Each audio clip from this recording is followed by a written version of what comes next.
and welcome back to my YouTube channel zoologist Bakhtawar. जैसे कि हमने सेकंड चैप्टर का मतलब कंप्लीट करने वाले हैं। उसका मैंने आपको ग्रिफ्थ एक्सपेरिमेंट पढ़ाया था। अब आज पढ़ेंगे हम हर्शी एंड चेज़ का एक्सपेरिमेंट। तो चलिए फिर स्टार्ट करते हैं। इसके बारे में पढ़ते हैं कि हर्शी और चेज़ ने किस पर एक्सपेरिमेंट किया था या क्या क्या कहा था।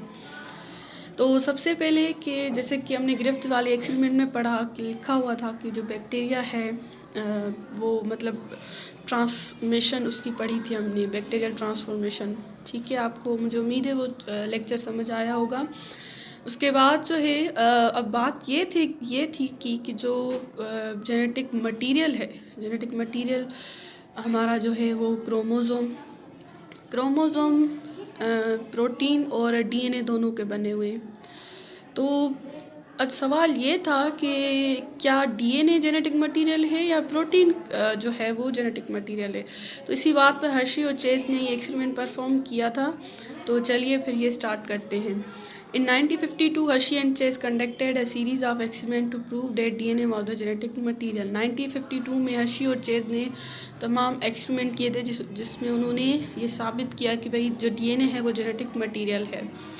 उन्होंने एक डीएनए पे काम किया था जिसको बैक्टीरियोफेज कहते हैं। बैक्टीरियोफेज इसलिए उसे कहते हैं क्योंकि ये सिर्फ बैक्टीरिया पर ही अटैक करता है। ये ऐसा वायरस है जो सिर्फ बैक्टीरिया पर ही अटैक करता है। ये रहा वो वायरस, इसे हम बैक्टीरियोफेज कहते हैं और ये सिर्फ बैक्टीरिया पर ही अटैक करता है। अब बैक्टीरियोफेजेस के बारे में पढ़ते हैं। Bacteriophages are viruses which infect bacteria. जैसे कि मैंने बताया कि सिर्फ बैक्टीरिया पर ही अटैक करते हैं।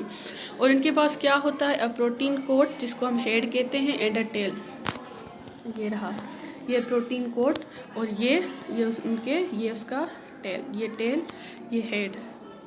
ठीक है। Hershey and Chase wanted to know which substance is genetic material. अब हर्शी एंड चेज़ ये जानना चाहते थे कि कौन सा सबस्टेंस वो जेनेटिक मटेरियल है, डीएनए या प्रोटीन। तो यहाँ से उनका एक्सपेरिमेंट स्टार्ट होता है। मैं फिर भी ये बता देती हूँ। जैसे कि आप ये देख रहे हैं, ये है बैक्टीरिया, उस पर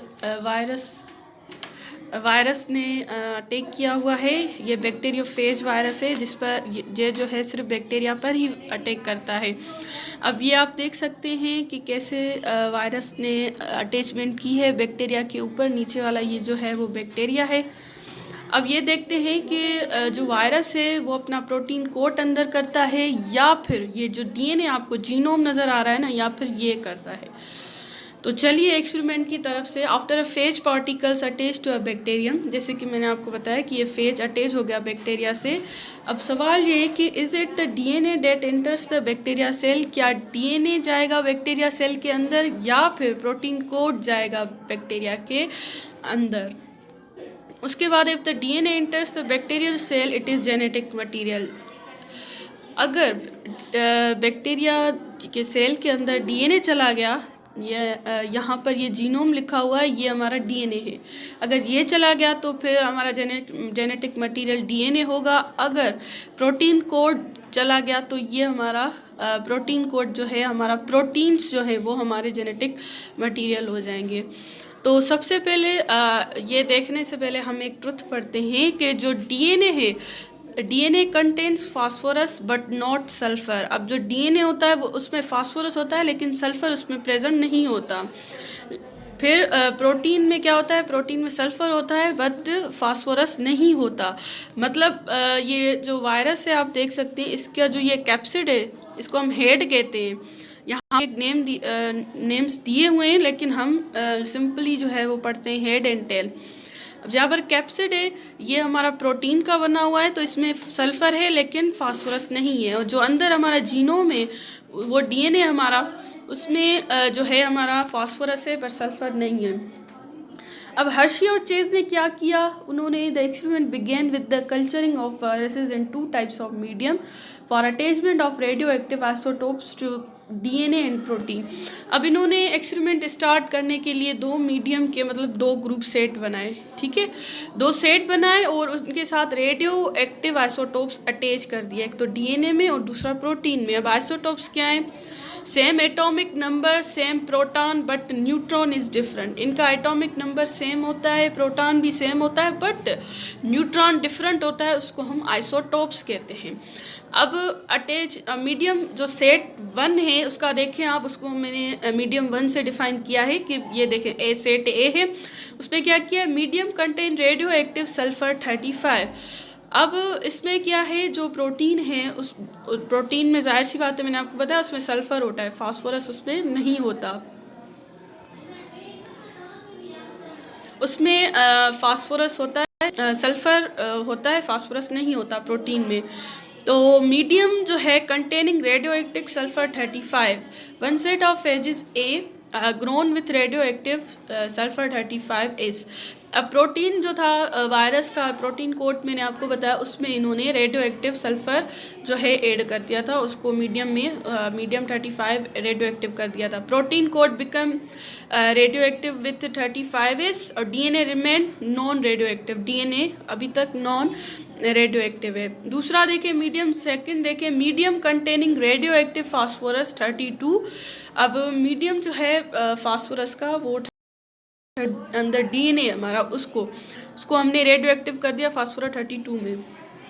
grown with radio active phosphorus 35P। अब जो दूसरा सेट है हमारा वायरस का सेट फेज, उसको हमने रेडियो एक्टिव के साथ ग्रोन कर दिया फास्फोरस 32P के साथ। DNA become radioactive with 32। अब जो है देखें, जो प्रोटीन कोड था वो हो गया 32 सल्फर, ये रेडियो एक्टिव, और ये डीएनए हो गया अब radioactive with 32P phosphorus. अब protein coat remain non radioactive. अब इसका जो है सबसे पहले मैं After radioactive labeling of the phage DNA and protein, the labeled viruses when then allowed to infect a bacterium E. coli। ठीक है, अब इसके बाद रेडियो एक्टिव का लेबल इन्होंने लगा दिया उस हर्शी और चेज ने, और इन दोनों डीएनए पर अलग, प्रोटीन पर अलग। अब दोनों वायरस को इन्होंने बैक्टीरियम में इन्फेक्ट कर दिया, उसमें अंदर इंटर कर दिया, किस बैक्टीरिया में, ई कोली में। ठीक है, जो बैक्टीरिया है तकरीबन जो हम जो है एक्सपेरिमेंट करते हैं वो यही बैक्टीरिया लेते हैं, ई कोली वाला, और उसमें ही हमने ये वायरस इन्फेक्ट किया। अब ये याद करें कि भाई जो सेट ए है उसका जो सल्फ़र है, जो प्रोटीन है वो रेडियो एक्टिव है, और दूसरे सेट का जो दूसरा वायरस है उसका डीएनए सल्फ़र जो फास्फोरस रेडियो एक्टिव है। यहाँ पर अब उनका एक्सपेरिमेंट स्टार्ट हो गया। यहाँ पर आप देख सकते हैं रेडियो 35 ये आपको दिखाई दे रहा है।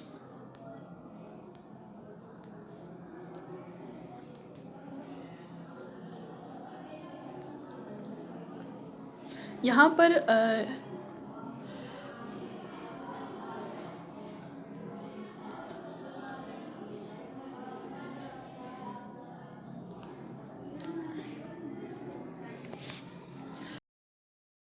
क्या हो गया, ठीक है, यहाँ पर ये आप देख सकते हैं कि ये बैक्टीरिया जो है वो 35S है सल्फ़र रेडियो एक्टिव, और यहाँ पर ये आप देखिए ये बैक्टीरिया 35 जो है वो फास्फोरस है। ये आप देख सकते हैं यहाँ पर इस जब ये गया अंदर, ये भी गया अंदर, इन्फेक्शन ये बैक्टीरिया में अंदर चले गए। ठीक है, अब क्या हुआ, इनका जो ये प्रोटीन कोट है वो बाहर रह गया और जेनेटिक मटेरियल इनका अंदर हो गया। सही है, इसमें भी ऐसा हुआ, प्रोटीन कोट इनका बाहर रह गया और इसमें अंदर डीएनए चला गया। अब यहाँ पर जो है डीएनए जो है वो रेडियो एक्टिव फास्फोरस था, यहाँ पर प्रोटीन जो था ना, जो इनका प्रोटीन कोड था उसको इन्होंने रेडियो एक्टिव किया था। उसके बाद इन्होंने रिजल्ट देखा, no radio activity 35S detected in cells because, क्योंकि उनका प्रोटीन कोड तो बाहर रह गया। तो यहाँ पर ये देखें आप, रेडियो एक्टिविटी डिटेक्टेड, जहाँ पर रेडियो एक्टिविटी डिटेक्टेड हुई क्योंकि डीएनए जो है वो इन सेल के अंदर चला गया था, वो प्रोटीन कोड जो है वो हमारा बाहर रह गया था। तो अब कंक्लूजन क्या हुआ, DNA is the genetic material, DNA जो है वो हमारा जेनेटिक मटेरियल है, proteins are not our genetic material. तो आज का लेक्चर जो है वो सिर्फ इतना ही था। मुझे उम्मीद है आपको ये समझ आ गया होगा। तो प्लीज़ अगर मेरी वीडियो आपको अच्छी लगती है तो मेरी वीडियोस को लाइक करें, चैनल को सब्सक्राइब भी कर दें और ज़्यादा से ज़्यादा शेयर करें। Thank you so much.